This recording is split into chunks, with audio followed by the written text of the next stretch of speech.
What started out as a small food sharing program has grown and grown thanks to the generosity of neighbors and friends. In tonight's Spirit of Alabama report, you'll meet a woman who simply wanted to help others. And now people who may be struggling to make ends meet have a loving place to go for very important basic needs. We go to Homewood, Alabama for tonight's Spirit of Alabama report. Everyone should be lucky enough to have a friend like Liz Ingram. So it was probably in early March, and we found out that a lot of our friends weren't working when things shut down. And since they were my friends, we were worried about them and trying to decide what to do. Liz didn't know if she could make a difference, but she wanted to do something, and she started small. We just call it the sharing table. The sharing table. Yeah, we painted it on the table, thinking that was a big enough table at the beginning. And it was big enough for a week or two. And then it just kept growing from there because we found out people did have a need for food and people had a need to share. What a pleasant thought. People have a need for food and people have a need to share. That seems especially uplifting these days. There's tuna hiding in here too if y'all like tuna. Yeah. It enriches our life too and brings us so much hope. And just so much joy, just a really, especially at a time when things are so difficult and kind of painful and it's easy to get down, that every Friday we look forward to it and seeing everybody.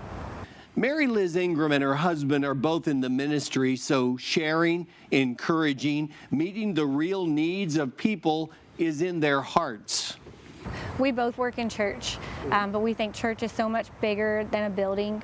It's about people and community and relationships, and just serving in any way is something that we're compelled to do. Like, I just can't not do it. And people ask me, when are you going to be finished with the sharing table? And I always say, I don't know. Like, people still have a need and we still have the means to help, so we just keep going.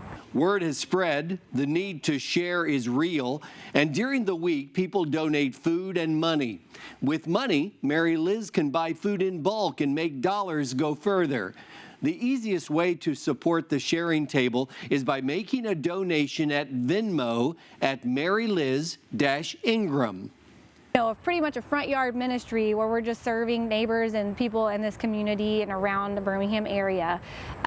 It's just still Venmo in my name, so it's Venmo at Liz-Ingram. You can also visit the website communitysharingtable.com. Supporting the Sharing Table in Homewood is so simple, a ministry that just keeps meeting people's most basic needs. That's Liz Ingram and the Sharing Table. And that's the Spirit of Alabama. Mike Royer, WVUA 23 News. Now, I wouldn't ask you to consider giving to a ministry like the Sharing Table if I hadn't given to it myself, so please consider doing so.